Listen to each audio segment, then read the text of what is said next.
Big TV భక్తి సమాచారం WhatsApp ఛానల్లో జాయిన్ అవ్వండి. అన్ని విశేషాలు ఎప్పటికప్పుడు తెలుసుకోండి.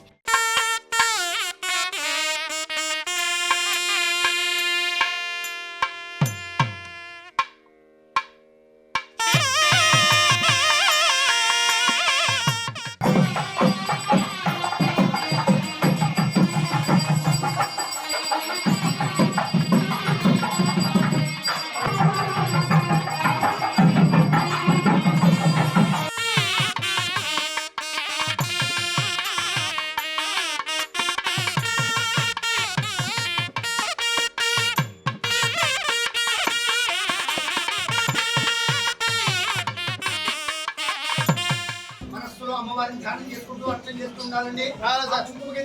పట్టుకోండి, దమ్మతుంటే మగవాడు పట్టుకోండి. ఈ 3 వేలతో అర్చన చేస్తూ ఉండాలమ్మా. చేస్తూ ఉండండి.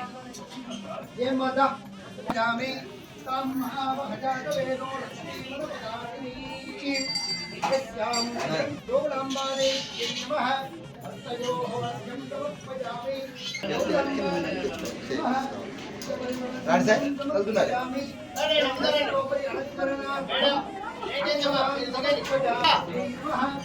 ఆభరణం సమర్పయామి. కర్తవే రక్షయా భూతాని భవకర్తవా.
లంబస్థనేం వికృతాక్షేం ఘోరరూపాం మహాబలాం ప్రేతాసన సమారూఢాం జోగులాంబ నమామ్యం. ఆ యొక్క జగత్వితులంటే జోగులాంబ బాలబ్రహ్మేశ్వర స్వామివారి దివ్యమైన భవ్యమైన అనుగ్రహ ఆశీస్సులు ఉభయ తెలుగు రాష్ట్రంలోని భక్తులందరూ కూడా ఉండాలని మనసారా అమ్మవారిని స్మరణ చేస్తూ మీ అందరూ కూడా అమ్మవారి వార్షిక బ్రహ్మోత్సవాలకు ఆహ్వానం పలుకుతున్నాం. మహాకాళి, మహాలక్ష్మి, మహాసరస్వతి త్రిశక్తి స్వరూపంగాను, అష్టాదశ శక్తిపీఠాల్లో 5వ శక్తిపీఠంగాను, తెలంగాణ రాష్ట్రంలో ఏకైక శక్తిపీఠంగాను విరాజులైనటువంటి జోగులాంబ అమ్మవారి ఆలయంలో ఈ నెల 30వ తేదీ నుండి 3వ తేదీ వరకు వార్షిక బ్రహ్మోత్సవాలు అత్యంత వైభవోపేతంగా భక్తి శ్రద్ధల మధ్య నిర్వహించ తలపెట్టినాము. ఇదంతా కూడా మన అందరి పండుగ కాబట్టి ఈ యొక్క కార్యక్రమాన్ని మనం అందరం కూడా తప్పనిసరిగా హాజరవుదాం, అమ్మవారి ఆశీస్సులు పొందాం. 30వ తేదీ ఉదయం 8 గంటల నుండి కార్యక్రమాలు ప్రారంభమవుతాయి, 3వ తేదీతో పూర్తవుతాయి. 30వ తేదీ ఉదయం 8 గంటలకు ఆ యొక్క గోపూజ కార్యక్రమంతో ఆలయ ప్రదక్షిణ నిర్వహించడం జరుగుతుంది. అమ్మవారి జరిగే ఆలయంలో జరిగే యొక్క బ్రహ్మోత్సవాలు కాబట్టి స్వామివారి దగ్గరికి వెళ్ళి ఆనతి స్వీకరణ కార్యక్రమాన్ని అంటే బ్రహ్మోత్సవాలను విజయవంతం చేస్తున్నాము, అందుకు మీ యొక్క అనుజ్ఞ కావాలి అంటూ మనం ప్రార్థించడానికి ఈ యొక్క ఆనతి స్వీకరణ కార్యక్రమంగా మేము ఇక్కడ చెప్పడం జరుగుతుంది. ఇలాంటి ఆనతి స్వీకరణ తీసుకున్న అనంతరం ఆ యొక్క పట్టు వస్త్రాల చేత మళ్ళీ ఊరేగింపుగా అమ్మవారి ఆలయంలో యాగశాలకు చేరుకోవడం జరుగుతుంది.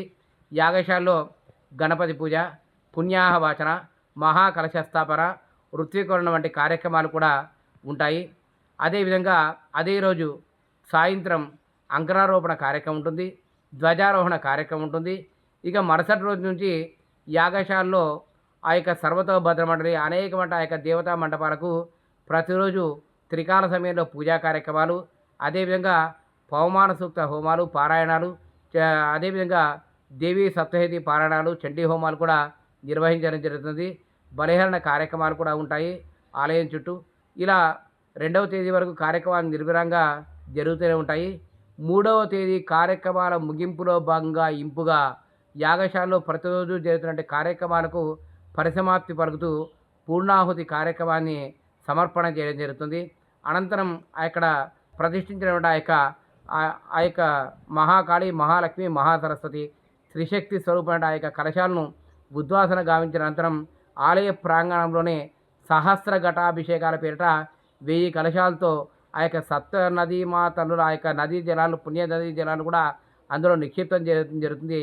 వాటికి పూజా కార్యక్రమాన్ని నిర్వహించిన అనంతరం భక్తులంతా కూడా ఆ యొక్క కలశాలను శిరస్సును ధరించి ఓం శ్రీమాత్రే నమః, నమో జోగులాంబా దేవియే నమో నమః అంటూ అమ్మవారిని మనసా వాచ కర్మణ త్రికృతిగా స్మరణ చేస్తూ కలశాలతో ఊరేగింపుగా అమ్మవారి గర్భాలయం చేరుకుంటారు.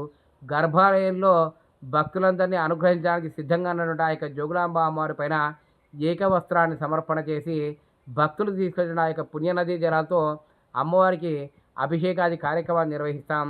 మరి ఎప్పుడు కూడా అమ్మవారి అభిషేకం చేసే కార్యక్రమాన్ని భక్తులు వీక్షించే అవకాశం ఉండదు. కేవలం వసంత పంచమి రోజు మాత్రమే అమ్మవారి దివ్యమంగళమైన ఆ యొక్క విగ్రహాన్ని మనమంతా కూడా వీక్షించే అవకాశం ఉంటుంది. మిగతా రోజు ఆ యొక్క బంగారు ఆభరణాలు, పట్టుచీరల మధ్య అలంకరణతో అమ్మవారి ముఖభాగాన్ని మాత్రం దర్శిస్తాము.